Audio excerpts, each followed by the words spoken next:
It's already established that innovation is key in making MSMEs thrive and become self-sustainable. Setting the context of the MSME and startup ecosystem and defining and understanding the enablers and deterrents of innovation in that ecosystem, we have the third panel of the conference, Innovation, MSME and Startup Ecosystem, Interplay of Enablers and Deterrents.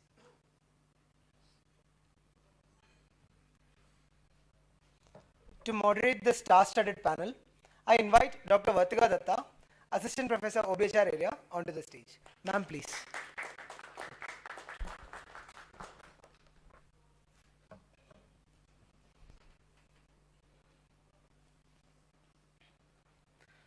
Our first panelist, Dr. J.S. Juneja, is the Chairman, Global Projects and Services Private Limited, former Chairman of National Small Industries Corporation, past President of All India Management Association, Vice President and Director on Board of World Union of Small and Medium Enterprises, and former board member of IIM Calcutta, IIM Kozhikode, CSIR, and Singer India are just a few of the important positions he's held. Dr. Juneja has written extensively and recently authored SMEs in Asian region harnessing the growth potential and prepared policy guidebook for SME development in Asia and Pacific. Dr. Juneja set up National Institute for Entrepreneurship and Small Business Development, New Delhi, and has been its founding director, wherein he conducted motivational training programs to set up industries and businesses and training of trainers. A book on innovation, key to success for enterprises, written, edited and compiled by Dr. Juneja and published by AIMA and released by the Honorable Union Minister of Commerce and Industry and Railways, Government of India, Shri Piyush Goyal, recently at the time of the 64th Foundation Day and the 14th National Management Day celebration of AIMA at New Delhi. Dr. J.S. Juneja continues to be involved for the study of innovations in MSMEs and undertook a comprehensive study on status, systems and strategies of innovation in SMEs in the equipment and machinery sector for the Ministry of Science and Technology, Government of India, with a view to enhance capabilities of SMEs. In addition, he undertook evaluation of impact of DST FIST program for the Northern region for the Ministry of Science and Technology project of the Government of India. Currently, he is undertaking another study on Innovation Circle, communicating the culture of innovation to enterprises. Widely touted as the modern-day father of MSMEs and a person with an AIMA Innovation Award named after him, it is our honor and privilege to welcome you onto the stage. Please, sir.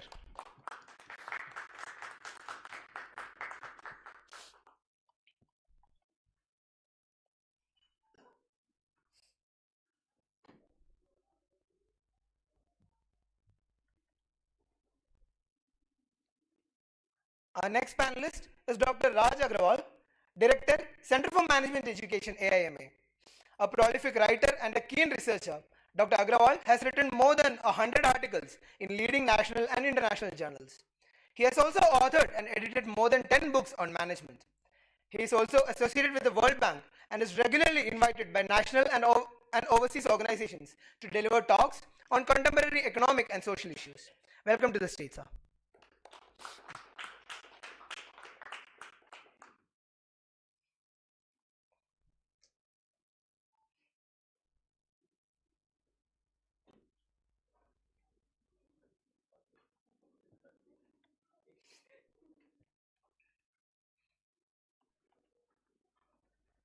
Our third panelist for the day is Mr. Adit Sahdev, Head of Revenue and Growth for NetMeds. Mr. Sahdev is a hypergrowth marketing leader, startup advisor, speaker, author, and a jury member at startup incubators. With over 21 years of experience, Mr. Sahdev is an expert in managing, launching, and growing brands and has managed growth and marketing for multi-billion-dollar businesses. Kindly take to the stage, sir.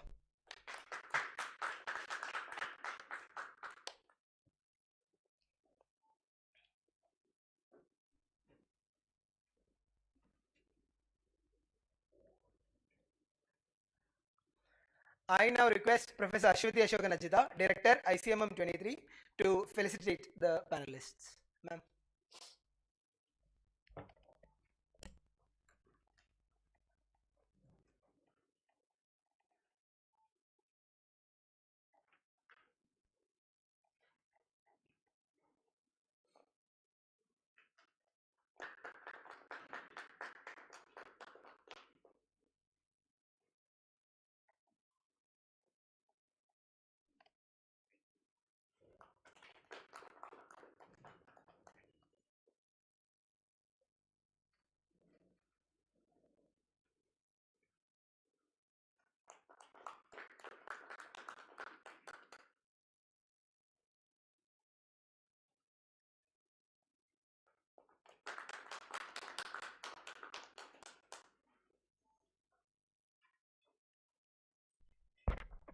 I request Professor Vatika Datta to kindly take the third panel discussion of the conference forward.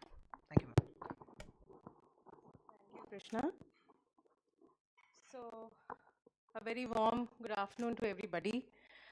The most difficult task of running a panel post tummy full lunch is something that we have got, all four of us who are on the dais.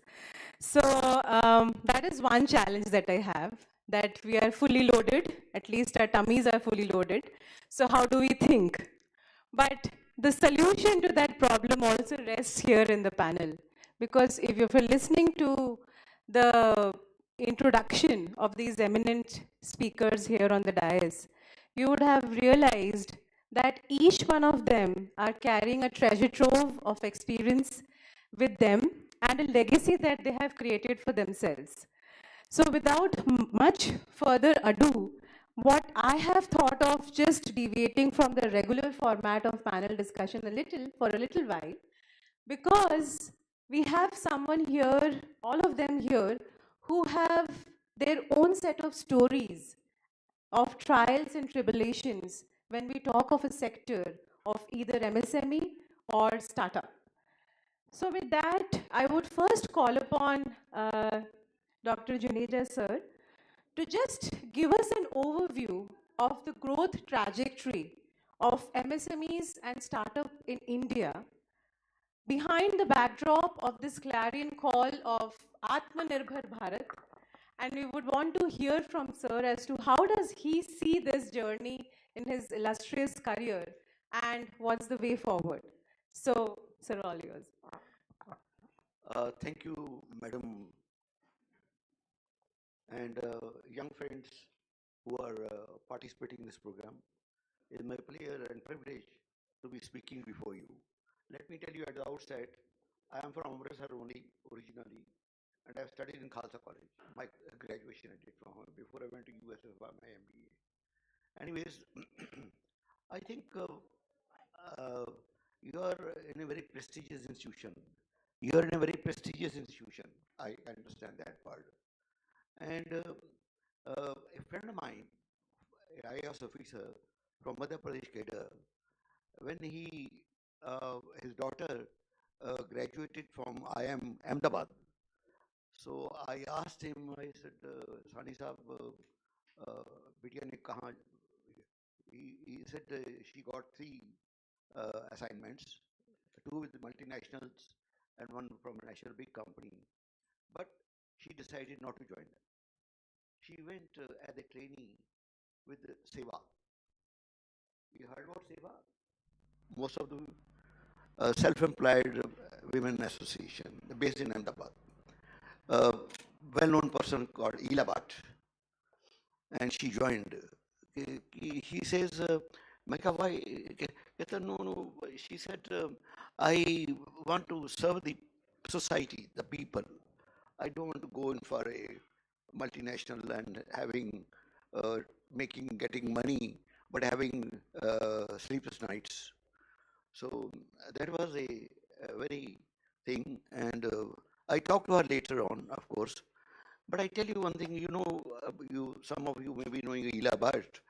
She did from her education in law from Surat University, South Gujarat University, Surat, and then she joined the workers' union in Ahmedabad, which had a following of Mahatma Gandhi, and that Ila Bhatt there uh, was helping the Sikh. Eventually, in 1972, she set up what you call the SEVA, Self-Employed Women Association. And the very interesting thing, I just completed one chapter for a book on social innovation, and very interesting thing, and he says the women, once they start making money, and then the money, even husband, relative, all friends start, respecting her. He says one thing which I quoted, there was a lady, when the husband will go to sleep, she will go and sell some vegetables and things like that. Then she got a job for 500 rupees, and she came from very low. And the husband will beat her up when she come back. I told you stay home, for women to stay home. But she continued going. Then a time came after about 10 days, the husband carried a hot tiffin lunch for her to the work where she was working. So that's the difference it made. So Ila Bhatt then started uh, what do you call the microfinancing, financing, particularly very low earning capability women, and built their capacities. And that's what she did. Similarly, you might have heard about the gentleman from Bangladesh. He did also did a beautiful job on setting up the uh, this bank, and then I got the Nobel Prize in between. So apparently there are a lot of people who have devoted their time, energy, and their life for social work, basically. It's not that didn't survive, they made money, because in any social innovation or social work, also you need some money to survive. And it has to be, we won't call it profit. I use the word surplus. They should have some surplus. This is what's happening now. And another thing is we did, myself and Dr. Agarwal, on behalf of IMA, we both did a program for 15 uh, training program, not training, motivational program for the African students. I don't know whether you know there are about 20,000 African students studying in India. Some of them in Ludhiana, Chandigarh also. Pune is the maximum number. So when I was talking to the ministry and told them, okay, when they come to India all the way to study, why the hell not they uh, try to understand the skills? We have expertise in small enterprise development, and we are expertise in self-employment. Why not they when they go back home? Because I travel a lot in Africa. Let me tell you, I've done a lot of work there in Africa, and I said when they go back home, instead of looking for a job, they should be able to set up their own business or industry, and they should get all the skills how to set up a thing from India itself. They agreed, then they supported us to do this. They accepted our plea. And in one of the last programs which we did was in Jaipur with the university, a private university, and we were talking to Dr. Tarlok Chand Jain, both of us, and he said the one of the boys, 18-year-old young boy, in one of his classes on entrepreneurship, he said, I want to do something different. He says, what do you want to do? He says, I want to prepare teeth, limbs. I mean, the people who lose through 3D technology. Very good. So, there is the J.R. Mehta. I don't know whether you heard of him. He was deputy governor of Reserve Bank.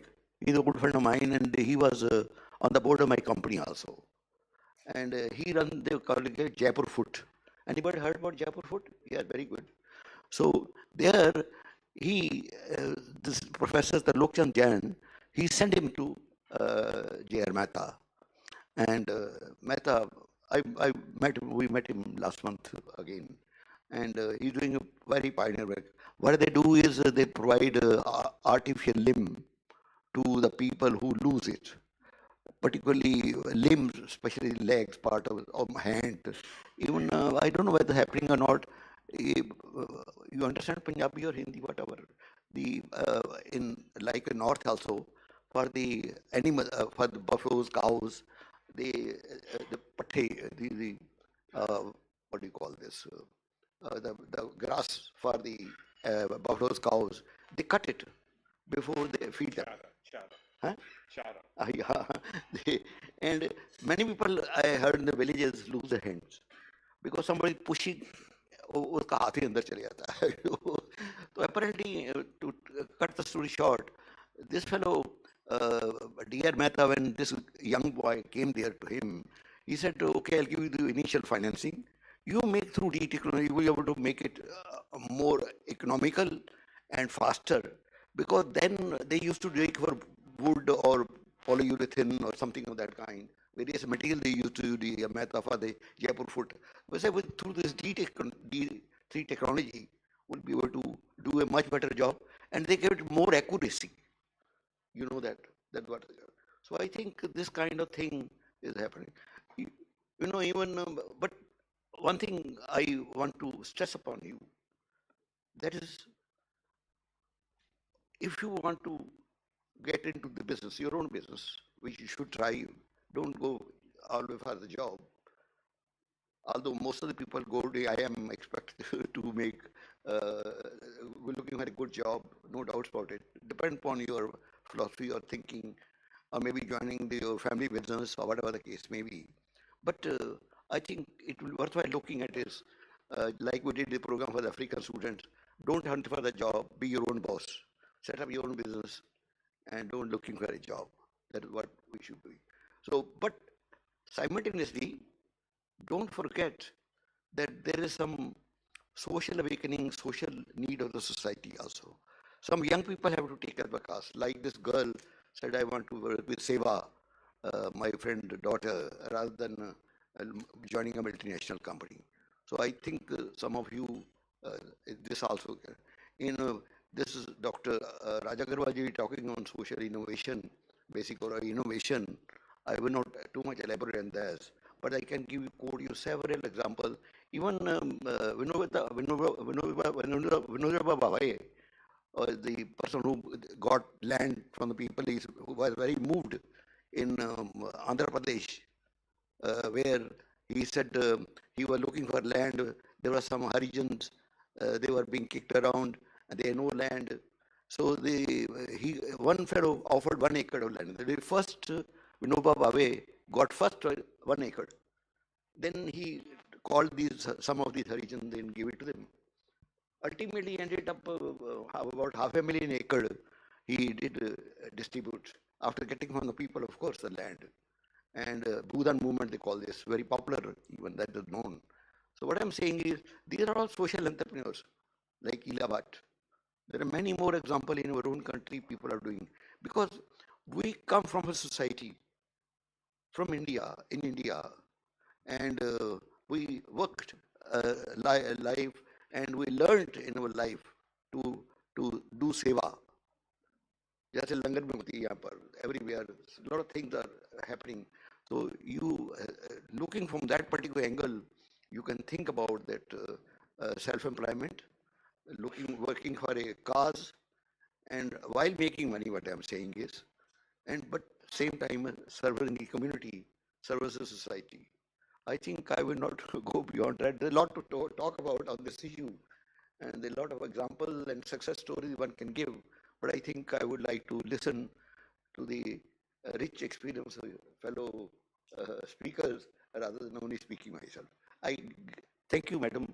Thank you, both of you, and thank you all of you. So I think so. What Dr. Juneja just did was giving us some success stories from something when we talk of innovation, we largely think of profit. But when we think of social innovation, I think so we are bringing the triple TPL, as we say, the triple bottom line, which is people, profit, and planet going together. And then having also being served as a social cause, I think so that's what he is trying to bring to us to the foray, that even this idea is something which is worth exploring. Let us now hear from Dr. Raj, and as I said, they have their own stories. So Sir would definitely have his own stories because he is coming from an apex body, which is kind of a policy maker for the management education in India. We are somehow sitting at the elite institutions, but a large part of institutions are from the institutions who follow the AICT guidelines, the IMA as a body. So he has definitely seen the footprint growing. So he would talk, I would like Sir to talk about when nobody was talking about flexible learning, open distance education, IMA were the people who actually set the footprint there. So let us hear his part of story as to how the innovation landscape is something that he sees from the education sector, micro-credentialing, skill development, and things like that. So, sir, over to you.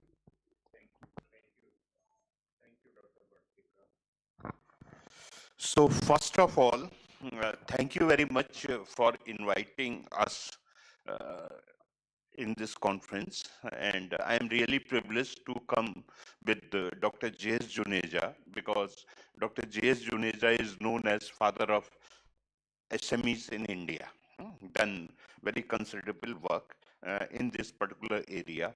So to associate with him or to come with him and to share a dais with him, this is definitely a privilege. Second thing which I find, which is very important, this the topic innovation and SME, startup ecosystem, interplay of enablers and deterrent. This topic which has been chosen, this topic is really very good. And when Bartika said that I need to relate these concepts in a context of education, higher education, and that too distance education. And within this, I have to talk about innovations as well as this other kind of changes which are taking place and which are important in a context of MSMEs and startups. So first of all, you see that what is important in our country, when we talk about this education or higher education, and then we relate this education, higher education with industry, specifically this MSME sector. So you see that when you are going to see the figures, and even if today you are going to open the website of this SME ministry or Ministry of Industry, so you'll find this figure that this MSME is the backbone of Indian economy. This is creating this much of employment, 11 crore employment, and this is providing this growth to Indian economy, and then a big potential. But when you see the classification, although this definition of this SME, this has been changed, when you see the classification, so this latest figure, I think that has to be uploaded, but this has come. This 99% SMEs are disorganized SMEs. These are informal SMEs. So Dr. Juneja was talking about this. Dr. Juneja was talking from the social angle. Dr. Juneja was talking about the human angle. 1% SMEs, they are the organized one. Organized in the sense that they have 10 to 15 workers, and they can access to the technology, they can access to this digitization, they know how to do this digital marketing or introducing digital marketing or introducing this business analytics in their system. And now you see that when we talk about this innovation policy, so this government of India has launched this innovation policy, which is based on three areas. This is incubation. Second is this is what that design, and third is this intellectual property right. Right. So now here, who is benefited by these policies? And when we talk about this educational institution, so this incubation centers, definitely they have been set up. But when we talk about in a context of this education and context of distance education, or in a context of students, those who are working and they want to acquire the knowledge, right? So there is going to be a very clear cut demarcation in society. So first I'll start that demarcation from the industries. There is a large industries, there is a medium class industries, there is a small industries, and there are the tiny industries. Tiny industries are providing maximum employment, and very limited innovations are there. Very limited innovations are there. When we talk about this education, so definitely in education, due to this corona, there are the changes which have taken place. This is what that online education, this has become popular. But again, you see that currently in India, there are somewhere 3,500, 600 AICT approved institute. There are almost 1,000 universities. There are the large number of private universities that have come up in a scene.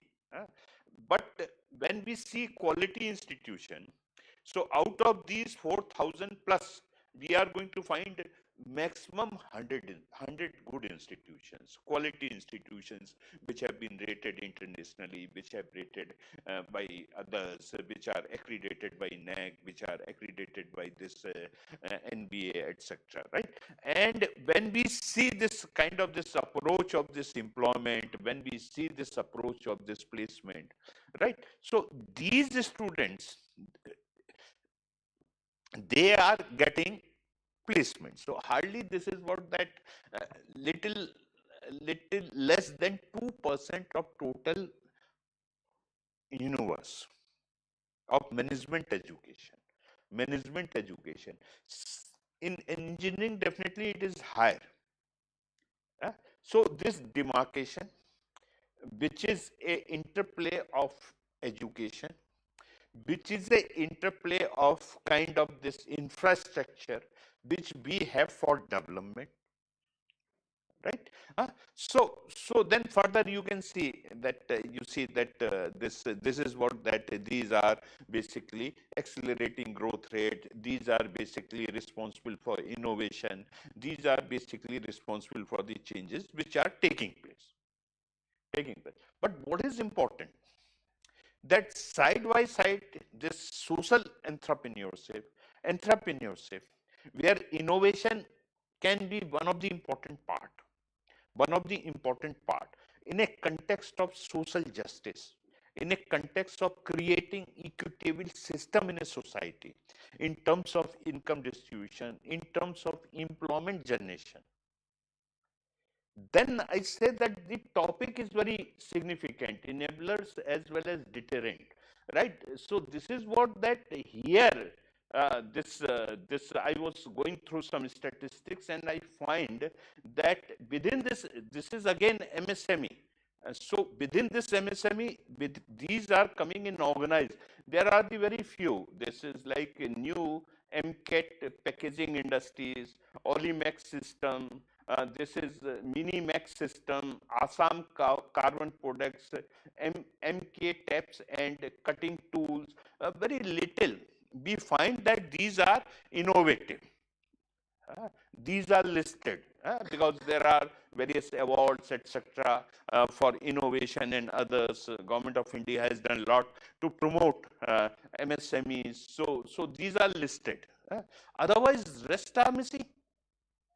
And that too, when you go to the balance sheet, then you will find that they are not coming in a category of tiny or very small industries, coming in a category of medium and small industries. Coming and when we see that this is what that and these are the established SMEs. And when we talk about another aspect, innovations, then we see that innovations, these are digitized, these are technology based, and these are based on digitization. So scope of innovation is again limited. But where is India? Where maximum employment opportunities are coming? From where this growth rate may happen? From where more and more export will take place? So this is what actual MSME sector, where this innovation is required, right? So again, one demarcation. There are a lot of studies which have been conducted, but specifically in this particular area, there is a need to conduct studies. We have not to depend on World Bank, Asian Development Bank, and other international association organization, but there is a need to conduct study in that particular area. So this is the area. This is the informal sector. There are one of my mentor, Professor T.S. Papola. He has worked a lot on this informal sector, and there are various professors. There is a lot of work by Dr. J.S. Juneja in that particular area. We too have established one award on his name. This is what that IMA J.S. Juneja Leadership Award on Creativity and Innovation to promote MSME sector. Those who are belonging to MSME sector, they can apply. Entire detail is available on IMA website, or you can write to me. So we can provide. So this is the area. where there is a need that more and more focus should be given, more and more policy approach, more and more dynamism in that particular area, the kind of innovations which we are listening, how this is going to be apply here. So at this moment, I'll stop here. Yes. So I think so. What some message that Dr. Raj is trying to tell us is that when we hear of innovation, we largely prefix or suffix tech with it. So either it is climate tech, it's fintech, it's edutech, right? So what he is asking us to see that while technology can be an accelerator, it should not be the only sum point on which innovation should rest. And that's why I believe both the speakers here are trying to ask you all and urge you all to go beyond the tech part and really look for those social ideas, something which can help the masses. And probably that's what, when we talk of the $5 trillion economy, that dream that we all are aspiring for, I think so what they are both referring to is that the major part of growth would come from those sunrise sectors largely. And if we just focus and have a very myopic view of just IT and IT enabled services, maybe we are not doing much justice to innovation. Well, as I say this might look very contrary to the next speaker who is on the panel, because Advait himself is someone who has helped MSMEs find out, MSMEs and startups together, to really grapple with the grassroots issues of how to scale up, how to increase growth. And he is known to be someone who works very closely in the area of performance marketing, something that is being taught in these schools a lot. And also, I think so, majorly has worked with some of the major brands to increase their brand presence in the economy. So over to you, Advait. We would want to hear your part of story as well, as to what really motivated you to get here and how do you see the growth ahead. Thank you, thank you. And firstly, thank you, great inputs, great points from both of you. I come with a very different point of view, and I'll share some points before I start into much more detail. So I had roughly 10 years of experience in companies like Intel and brands like P&G and Unilever. And then I decided to start my own business, which was again an MSME, because I started with literally nothing, no money, just a mobile and laptop, and started my own marketing agency in 2010 with no experience in marketing. Right now, the question that I have today is that why did I do it? And the answer to that today, when I look back, is because I wanted to be extremely creative, and that creativity was restricted in a job. You cannot do anything and everything that you want. In your own business, you can do whatever you want. So next 4 years, I did whatever came to my mind. Whatever, I rejected clients, I accepted clients, I did, I did weird things, I did interesting things, and so on. And 2010 to 2014, I was able to work with more than 200, 250 brands without any marketing experience, with brands, largest brands of India, like Amul, Airtel, Make My Trip, and many, many others, 200 plus brands. And was fortunate enough to get an exit in 2014, where a company acquired us, an e-commerce company acquired us. Now, what I realized later was that there were a lot of factors that enabled this success, that enabled this exit, which is required by a lot of MSMEs today.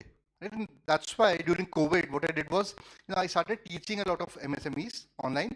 I helped more than 5,000 MSMEs across different domains to get active on marketing, to understand what is marketing, and a lot of other things, how to get more creative, how to build a team, how to manage your finances, how to manage your cash flow, anything and everything, so that they can also leverage from whatever I was able to learn, and grow their businesses, become independent, become creative, become self-sustainable.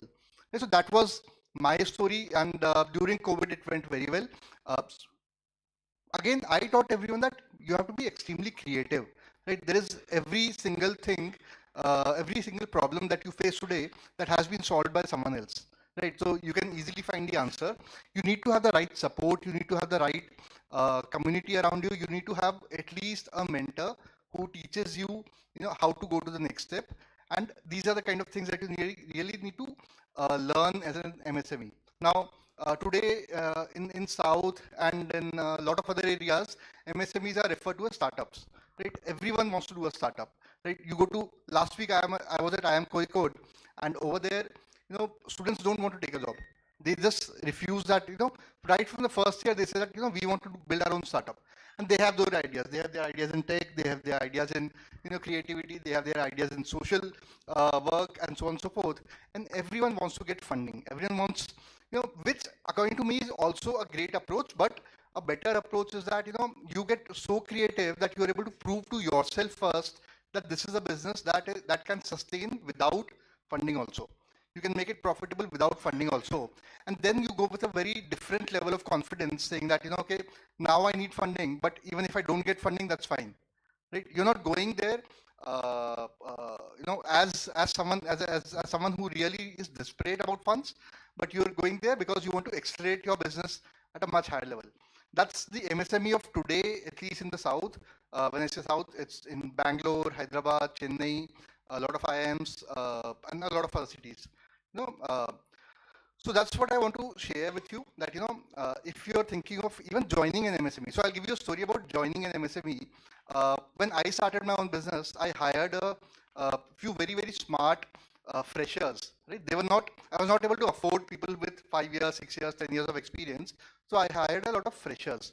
Now these freshers were very smart. They were always very curious. They always wanted to find out, how to solve a problem.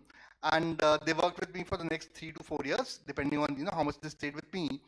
And, all the people who worked directly with me, my team was over 100 people, but about 7 to 10 people who worked directly with me, today all of them are extremely successful. Right? All of them have their own businesses. All of them, employ a lot of other people and so on. It all happened because we were a team. We fostered creativity, we fostered innovation, and every day, a very simple example, every day all of us would sit together for half an hour, 1 hour, and say, what new can we do? Right? Regular work is done anyway, but what new can we do? Right? Everyone would have to come up with the ideas. These are very simple ways, but according to me, if you have to be successful as an MSME, you have to be extremely creative. You have to build a culture of, being creative. And if you will do that, then you'll be really, really successful. Okay, so I think so a lot of pointers from the previous panel, which was just about careers, and a lot of doubts which were lurking in the mind of my students here. So maybe you can catch up with Advait a little later to see what you can do around it. So we would now shift little gears and get into the foray of what we are here to discuss largely. So while I was just mulling my thoughts, I felt that I was just writing down, and I thought of writing down this piece for myself. And I believe I will just read it out to you all, that it is said that it takes a village to raise a child. Similarly, I think so it takes an ecosystem to scale an innovation. And when we talk of ecosystem, an ecosystem is always an interplay of actors and villains. Or in other words, beautifully put in the management jargon, interplay of deterrents and enablers. Now, when we talk of enablers largely, so we have been hearing this term of ecosystem and enablers right from the time when Sunil had just floated what exactly the conference is all about. If I have to just give you a sense of what enablers are, there are 6 stages largely what an innovation talks about. And the 6 stages broadly are from the stage of ideation, wherein you are actually working for a research institution, or you find some problem in the society, and then your friends and families help you to crystallize that idea. That's the ideation stage. Then we can talk about R&D, wherein you look for incubators or accelerators, or someone from the civil society to believe on that idea. The next stage largely is proof of concept, where we talk of angel investors and developmental agencies, which largely is a very, very active circuit nowadays, specifically thanks to Shark Tank, which has glamorized this entire field of startups and ideation so much. Then comes the major part of transitioning to scale, which is all about where government, startups, enterprises, the entire marriage between institutions happen. Last Fifth stage would be scaling up. As to how do you scale up? And there comes the role of VC funding, market facilitators, and intermediaries. And the last part, which would be the last theme with what we will be ending, is the scale sustainable or sustainable scaling?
MSMEs, then they can be sure that somebody has their back.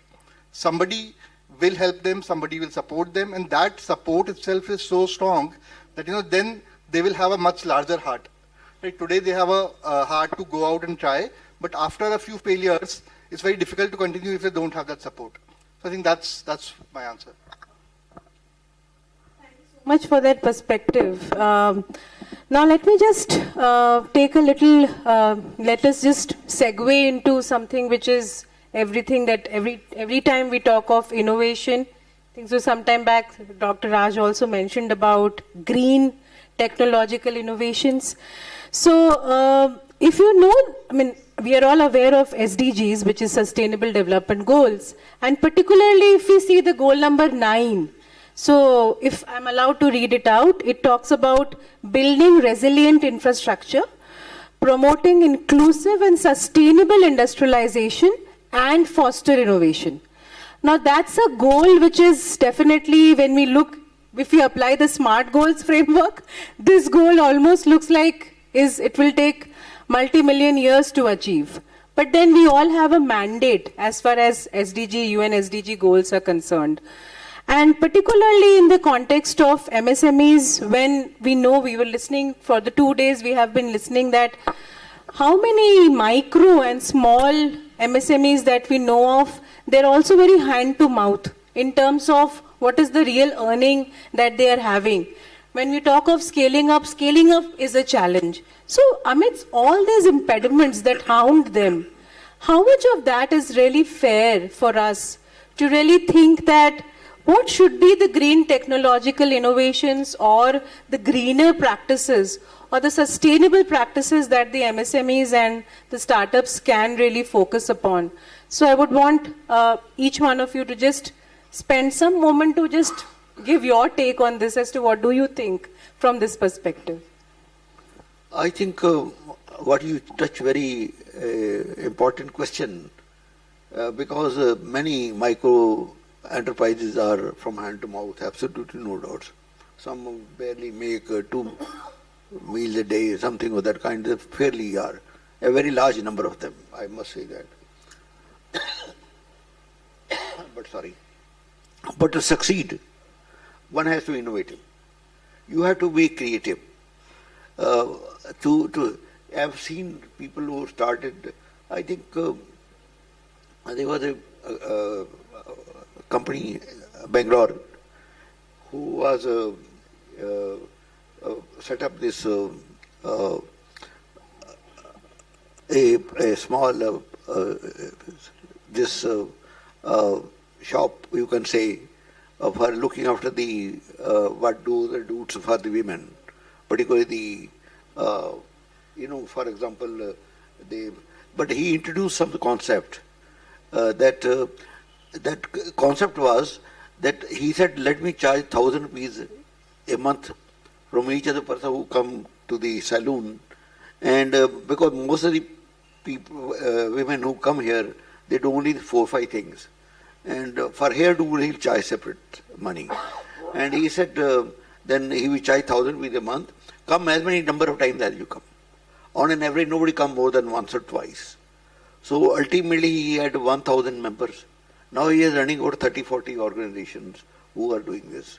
So because there is a creativity, again I call, because what he did was that he allowed the people to come by charging a small amount of money, and but only for hairdo and other thing will charge separately. What they do for the nails and the whatever, the 4 or 5 things, mostly the girl like to do, he will provide only that service. So I think in terms of innovation, I think the concept one should have to understand. And you know about that, there is called the Oslo definition of innovation. Oslo definition clearly says, which have been debated very well, and number one, if there is any change in the product, any change in the manufacturing or making process, it could apply to service also. It's not only manufacturing. I'm just giving you. Third is any technique in marketing, and for pertaining to organization structure. These are any of the 4 things you bring about the called in the term of Oslo definition and in innovation. So I think if a person, what you are saying is there are the routine people who are doing, but those who are succeed, they have to bring changes in their business. Without change, you cannot succeed. I have seen this. Some creativity, innovativeness has to be there to succeed in this world. Without that, you just be a routine hand-to-mouth kind of stuff. Thank you.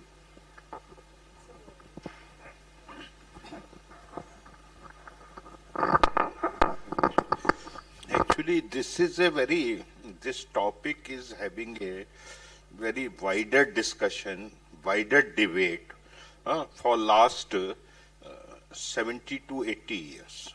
This is what that in India, earlier in second five-year plan, there was an approach, labor-intensive technique. Capital intensive technique and labor intensive technique. We adopted Mahalanobis plan, capital intensive approach, right? This Professor Brahmanand and Vakil, they have given the wage goods plan. Then this Gandhian approach, trusteeship, and then this focusing on village and small industries, right? So this continued, this debate. And after that, there was a very good report Club of Rome. So Club of Rome has given the report. This report was known as very famous report, Limits to Growth, that we should limit the growth. This is going to be harmful to the society because this growth rate is unbalanced, uneven, and then done by few nations, right? And after that, there was a North-South dialogue that was started. I can very well remember, I was a student. Mr. Reagan, he was the president, came to India, and this is what that, there was a discussion. But nothing has happened in North-South dialogue. Then South-South dialogue was started, right? Something has happened. And then this United Nations, this goals, which Madam is talking, have adopted, right? And further, there is a talk now is every conference, in every forum, there is a talk about this sustainability. And then this sustainability, this has taken a green sustainability. Just 2 days back, we invited Mr. Sinha. Earlier he was so he was talking about this Jain Sinha. Yeah, he was talking working lot on this climate change. This is impact of this climate change, right? So this lot of work is going on. Now here the context is what that when we talk about this innovation. So innovation, we have to see, as Dr. Juneja repeatedly is saying, in a context of social development, right? Now, you see that innovation is taking place, and this is good also. I won't say that this is bad. Innovation, creativity, if this is going to be confined in a few sectors, like in capital goods sector, this was confined. And this is happening. This entire industrial revolution, this is nothing but this is a innovation. This is a innovation. Product innovation, process innovation. Then further, based on product and process innovation, this copyright, patent, all these things, intellectual property rights came just to give the recognition to the innovation. Innovation. This is happening. And innovation is very critical for the growth. Very, very critical for the growth. And this is happening in India also. This is happening when we are talking 5 trillion economy, or when we are talking attaining this 8% or 9% growth rate, right? Or when we are talking that India is a fourth largest economy, and in coming 4-5 years we will cross, we will reach to the 3rd place. Fine. So this is what development is taking place. Innovation is one of the critical factors. And innovation is this all economics, all management expert, Peter Drucker, this is what that they said that this is very, very important for the growth, for professional development, so that's fine. But what is important and what is significant when we talk about growth and when we talk about this development, development obviously is going to take into consideration that what is happening to the society. And now there is a sustainable development. So means that focus of innovation means that there are good institutes, there are good scholars. So means innovation, what is important that how this is going to be social centric, how innovation is going for the development of the society, for the sustainability of the society, for the green society. So there is a need of emphasis. We have to look for the masses. And for looking to the masses, if growth needs to be compromised, means that by attaining, I can very well remember a very good discussion. I was doing the PhD. This is what this fifth 5-year plan. So then this growth rate was going to be prepared, and discussion was like this, that growth rate was deliberately kept 4.4%. And discussion was this in planning commission, that why not 5.3%? So then this argument was this, that this 4.4% is to create more employment opportunities. We are going to adopt labor intensive technique.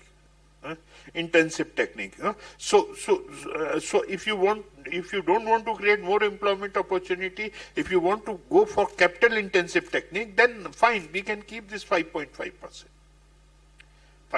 So means that growth for whom? Innovation for whom? So if growth can be slowed down in an interest of large number of people, in an interest of social objectives, so fine, one can think for this. So means that the nature, character of innovation, this American society is a highly innovative society. Maximum innovations are taking place there. Area is fine, they can afford, because their nature structure is like this. We can also afford, but we have to make our innovation balanced in a context of national development. Thank you. Okay, sustainable development, right? Essentially, I think I don't know any single person who would not like to have a sustainable business or sustainable development. But today, MSMEs have a lot of challenges. They are hand to mouth. They struggle to get business, and this is probably the last thing that they will think about, which is the actual reality of how things happen. Now, according to me, I think the biggest thing that needs to happen right now is create a lot of awareness around this. Right? If I go to any MSME and I talk to them about sustainable development, and especially these goals, they will not know about it. Right? They will not even understand the meaning of a sustainable development business and so on. So that awareness has to be there. And there are two ways of doing it. One is, of course, a lot of mass communication that has to be done. That is one way. Second way is to create a lot of local heroes and local stories, success stories of people who are doing it and are treated, are considered as, heroes for the society. Right? If these are the kind of things that are done, then people would really start appreciating not only sustainable development, but any idea that has to be brought to MSMEs. A great way of doing that, I'll give you a very simple example. Ola, right? So you were talking about Ola. Now what Ola did was they wanted to make sure that they were in shortage of drivers in Bangalore because there was a very, very heavy demand over there. So what Ola did was Ola took a lot of hoardings, large hoardings across the city, and put the pictures of the best drivers of that particular month. Right, in terms of the kilometers that they drove, or in terms of their overall ratings and so on and so forth. And they created this as a very lucrative job where everyone wanted to become a driver, right? And people didn't really want to maybe do some other work, but they said here's an earning opportunity, and they will be at the face of a large hoarding. Imagine the kind of respect that they will get from the society, from their family, from their friends, and the boost in their confidence. That is one example of how Ola created a huge desire for that job. Right? So if you have to create a huge desire for adoption, we have to use such kind of techniques. Right. So as I was listening to all of you, I was also listening to how NSIC had initially developed, and kind of now that we know of spaces like WeWork, co-sharing, co-working spaces, and also the step parks that we have, which are largely giving that incubation facility. NSIC was one of the organizations which have pioneered those kind of, I think so, MSMEs largely. And I think so it's still doing a lot in that particular domain. But as I was listening to you, I also feel that today when we talk of tech or digital interventions or innovations, we say SaaS, which is software as a service, to a large extent has helped a lot of companies to accelerate their businesses. Similarly, I think so today for MSMEs, what we need is probably IaaS, which is infrastructure as a service. And then maybe a lot of these small micro MSMEs that we are talking of who do not have the right kind of setups, maybe some synergistic environments are needed for them to thrive, for them to come together, and probably also then think of sustainable, long-term sustainable development goals and keeping all these technological innovations in mind. So I think so we are almost segueing into the end part of our discussion. So as we are ending, I think so this would be our last panel discussion for the conference also. I want to understand from you all as to if today you were to ask about the wish list that you have of innovation, of ecosystem, innovation ecosystem, particularly keeping in mind MSME and startups. 2 pointers from your side as to what would take prominence in that wish list, if you could just tell us. We understand that social innovation sits at the heart of it, but other than that, what exactly would that wish list comprise for you, sir? And then each one of you can just talk about it. What exactly would be that? जो wish list में सबसे ऊपर 2 चीजें होंगी for enablers, taking care of the impediments that largely MSMEs face. आपके हिसाब से क्या 2 चीजें होंगी? I think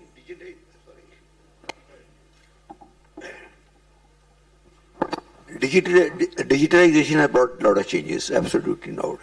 Almost, it has been found, almost 75-76% transactions are taken by digital. And only very small percent, about 20-24% are only cash related actually.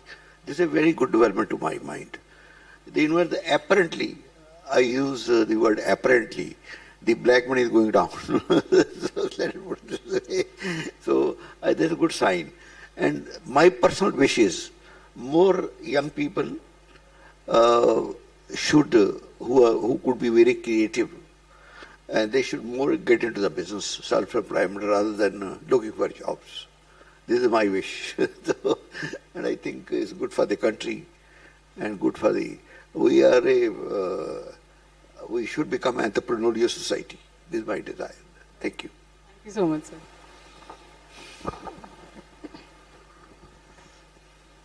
Actually, you see that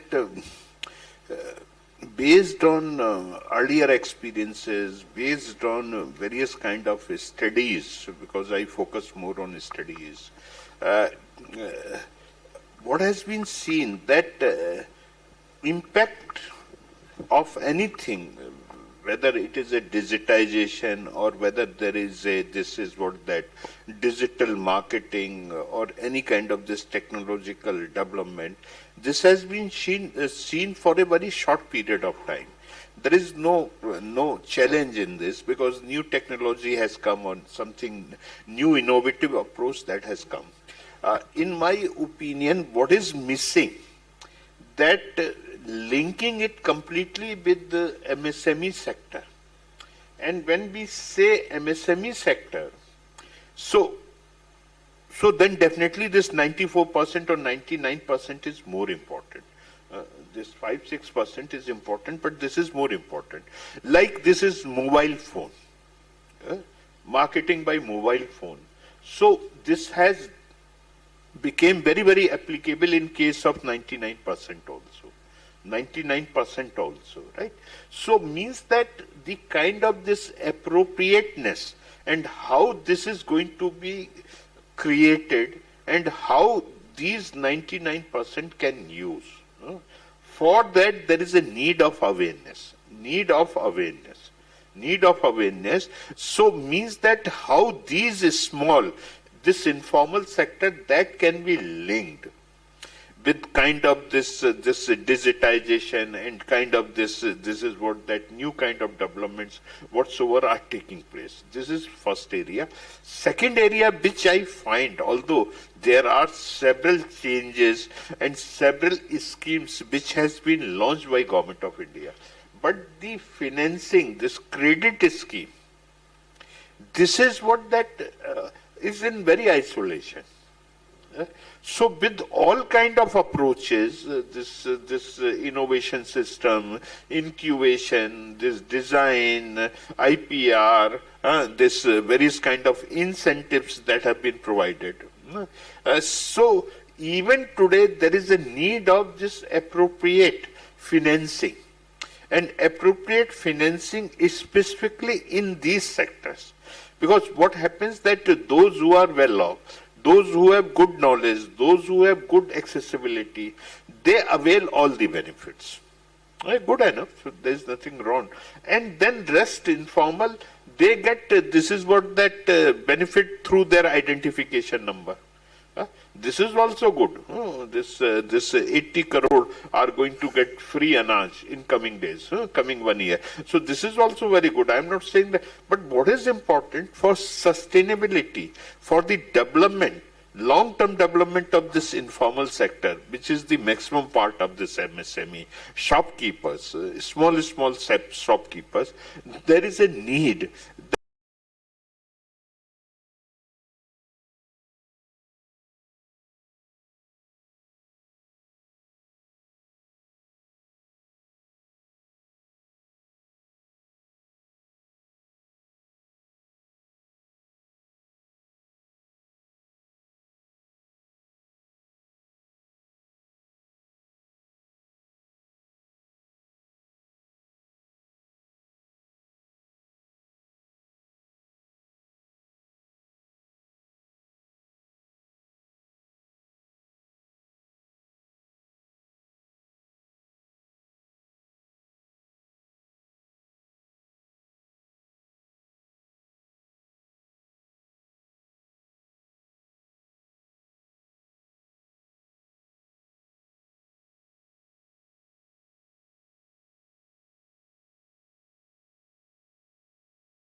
Thank you.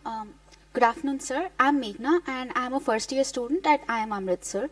So, in the discussion, you have emphasized on the fact and the importance of creativity and innovation, and how it's important for better development of the company.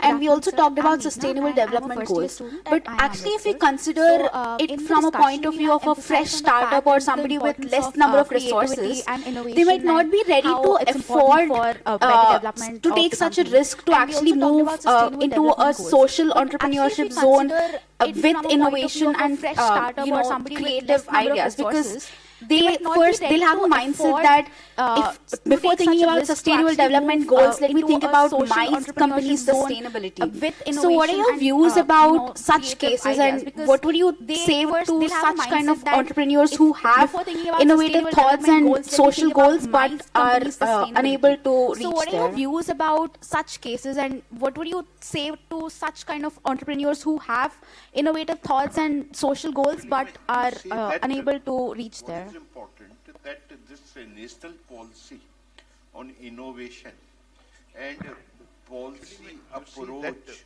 about this entrepreneurship development startup, that is very much, that is very important.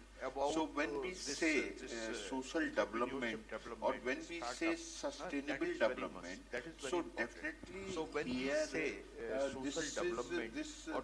there are a few items or something where we say that this is going against the national policies, then definitely one need not to go there.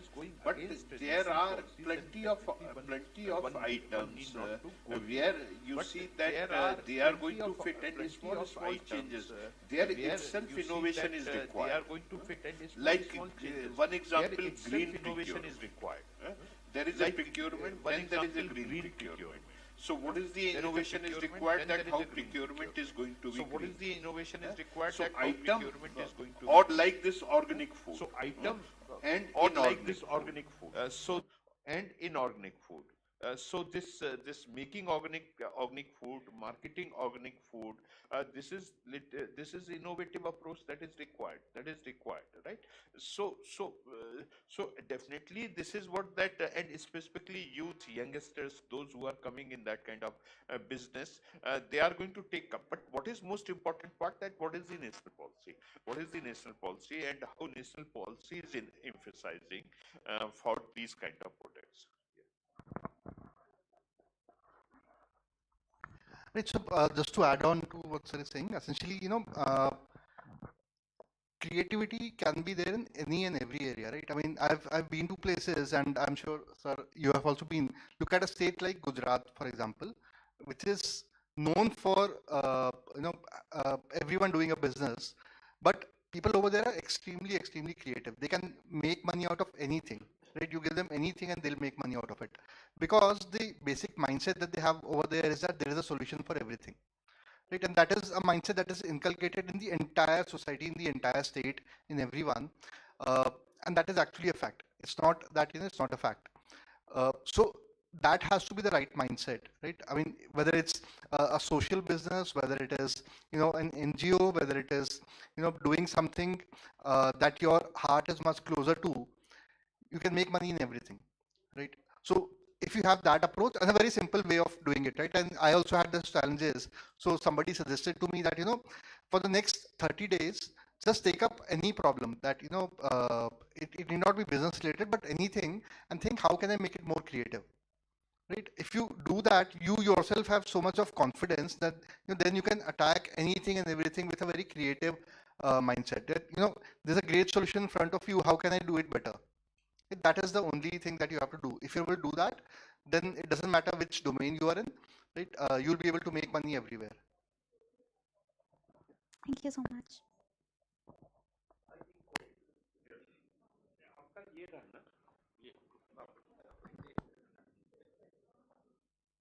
I think what is required is a holistic view. You have to take all the elements into consideration. I find where the people are having an excellent product, but they fail because their method of marketing may be bad. They may be after sales service. After sales service, many people do. But now uh, most of the entrepreneurs, the people who market the products or services, they are conscious about the after sales service. Earlier, people were not caring. Fridge will big no worry about it. But now, they are, although the after sales service also they charge money, they are also paying process. They charge some fee, whether it's for TV or whatever it is the case may be. But I think in the totality, you take the whole view. Some people are not recover the money, can't recover the money after selling it also. That is not a business unless they receive the money. What is the use of selling it? So I think you have to take as a total view of this whole thing. That's it. Thank you. I think so what, in summing up, if we have to sum up, I think so what each one of them are trying to tell us is that we need an action-oriented approach which has to have a amalgamation of both head, heart and hands. Head meaning the mindset has to be solution-centric, creative. Heart meaning, as sir was saying, that you need to understand the heart of the problem as to where it rests. And hands meaning that what are the actions that you are taking to really solve the problem. So if you have a conjunction of these three together, I think so money would trickle down. So Meghna, you'll have to think about all these three first and then think about obviously, as they are saying, if you have understood the problem right, if you have the right kind of approach, you would definitely be able to get something to add to the bottom line, right? So thank you so much for... Sorry. Oh, okay. Written by Dr. J. Juneja. Okay. Very good book. Okay. Thank you so much, sir. That would rest in the library for all of you to just have a look. And thank you so much for taking out time. So I leave it to the MC. We would like to thank Professor Vartika Datta, Dr. J.S. Juneja, Dr. Raj Agarwal, and Mr. Adrit Sahadev for this insightful session. And we hereby conclude the discussion for the second panel. You are all requested to board the bus for Wagah border. Thank you.